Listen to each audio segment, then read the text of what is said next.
పై దుర్మార్గపు ఒప్పందం కేంద్రంతో గత బీఆర్ఎస్ ప్రభుత్వం కుదుర్చుకుంది. డిస్కమ్లపై కేంద్రం చర్యలు తీసుకునే ప్రమాదం. వచ్చే అసెంబ్లీ ఎన్నికల నాటికి పాత బస్తీ మెట్రో పూర్తి. గొర్రెల పంపిణీలో 700 కోట్ల కుంభకోణం. శాసనసభలో ముఖ్యమంత్రి రేవంత్ రెడ్డి వెల్లడి. విద్యుత్ ఒప్పంద పత్రాలను సభకు అందించిన సీఎం. మేము ఒప్పుకోలేదు. సాగు మీటర్లపై సీఎం సభను తప్పుదో పట్టించారు. ప్రభుత్వానికి విజన్ లేదు, విమర్శ మాత్రమే తెలుసు.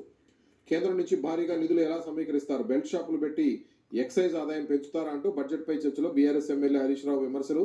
ఇక ప్రజల మీద పన్నులు వేయం, కొత్తగా రేషన్ కార్డులు ఇస్తాం, మాది 100% వాస్తవిక పద్దు, మేము గొప్పలకు పోలేదు. బడ్జెట్పై చర్చలో ఉప ముఖ్యమంత్రి బట్టి విక్రమార్క వ్యాఖ్యలు. కాంగ్రెస్ హామీలన్నీ నెరవేర్చాలంటే 9 లక్షల కోట్లు కావాలి. తెలంగాణకు కేంద్రం ఏమీ ఇవ్వలేదంటూ సరికాదన్న బీజేపీ పక్ష ఉపనేత పాయల్ శంకర్. ఇక తెలంగాణ గవర్నర్గా జిష్ణుదేవ్ వర్మ, రాధాకృష్ణన్ మహారాష్ట్రకు, పలు రాష్ట్రాలకు గవర్నర్ల నియామకం. ఎల్లంపల్లి ఎత్తిపోతలు షురు. నంది, గాయత్రి పంప్ హౌస్ మోటార్లు ప్రారంభం. మధ్యమానేరుకు గోదావరి జిల్లాల తరలింపు. గోదావరి ఉగ్రరూపం. భద్రాచలం వద్ద 3వ ప్రమాద హెచ్చరిక. కొత్త చట్టాల్లో పాత వాసనలు. సుప్రీంకోర్టు విశ్రాంతి న్యాయమూర్తి జస్టిస్ పదన్లోకూర్ ప్రత్యేక వ్యాసం. ఆంధ్రజ్యోతి